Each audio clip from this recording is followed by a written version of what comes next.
এই যাবৎকাল যতগুলো কেন্দ্র আমি পরিদর্শন করেছি, ভিতর এবং বাইরের সবগুলোই ভালো। দু একটা ঘটনা ঘটেনি তা না। আমাদের শিমুলিয়া ইউনিয়নের একটা কেন্দ্রে আপনার ধানের শীষের যে লাইন, উপরের লাইনটা বাদ দিয়ে নিচের লাইনে ওখান থেকে কেটে ব্যালট কেটে মানে শুধু দাঁড়িপাল্লার ইয়েটাই পাওয়া যাবে, সেই ব্যালট পেপারে ধানের শীষের প্রতীক নাই, এরকম বেশ কয়েকটা দেওয়া হয়েছে। আমরা পরে তাৎক্ষণিক আমরা সহকারী রিটার্নিং অফিসার এবং আমি ডিসি সাহেবকেও জানিয়েছি।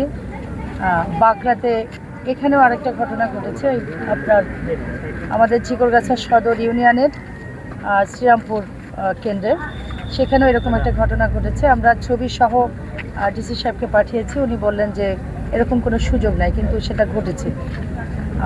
আর মানে কতগুলো ব্যালটে এমন যে ধানের শীষ প্রতীকই ছিল না ওই ব্যালটে, এরকম বিষয়টা না? এরকম বিষয়টা আসলে আমরা পেয়েছি, একটা যিনি আমাকে খবর দিয়েছেন ওনার কাছে গেছে বলেই আমরা হয়তো জানতে পেরেছি। এর আগে কি করছেন আমরা জানি না। একটা ব্যালট প্রমাণ স্বরূপ পেয়েছেন যেখানে ধানের শীষ প্রতীকই নাই। এটা কোন কেন্দ্র? এটা হচ্ছে আমাদের চিকরগাছা সদর ইউনিয়নের শ্রীরামপুর কেন্দ্র।